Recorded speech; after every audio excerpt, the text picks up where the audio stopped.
আমি তাসনিম পুন্নি। আজকে আপনাদের দেখাবো পুঁই শাক এবং চিংড়ি মাছ দিয়ে কিভাবে খুব সহজেই বড়া তৈরি করা যায়। এই মচমচে বড়াটি আপনারা ভাত, খিচুড়ি, এমনকি বিকালের নাস্তা হিসেবেও খেতে পারেন। পুঁই চিংড়ি বড়াটি করতে যা যা লাগবে: 8 থেকে 10টি পুঁই পাতা। আমি আমার বাগানের গাছ থেকেই পাতাগুলো ছিঁড়ে নিচ্ছি।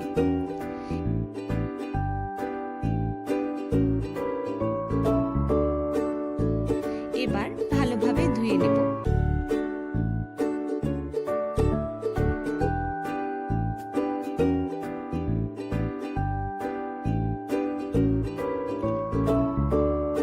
আরও লাগবে চিংড়ি মাছ। আমি মাছের মাথা ফেলে লেজের অংশ সহ নিয়েছি।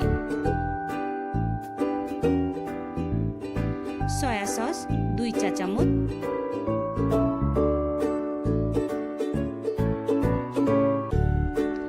রসুন বাটা আধা চা চামচ, আদা বাটা আধা চা চামচ,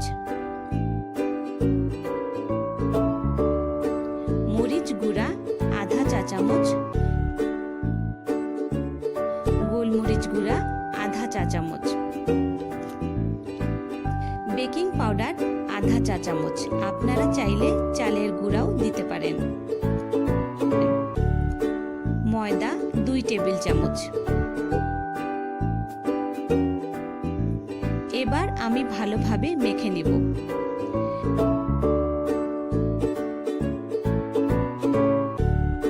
মিশ্রণটি ঘন করার জন্য আধা কাপ পানি দিয়ে দিলাম।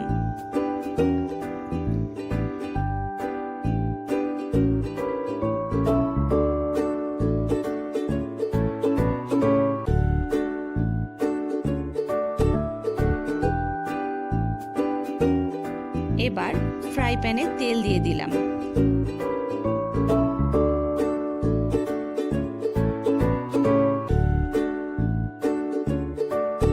তেল গরম হতে হতে পাতার মিশ্রণটি এপিট ওপিট করে মাখিয়ে নেব।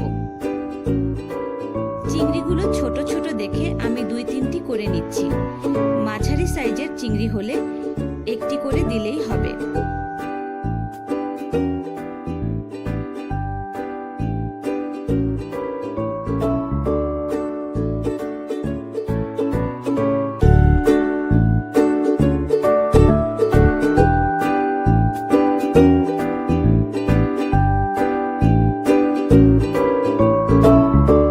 এবারে পাতাটি যে পাশে ভাঁজ করা আছে সে পাশটি তেলে ছেড়ে দিলাম যেন খুলে না যায়।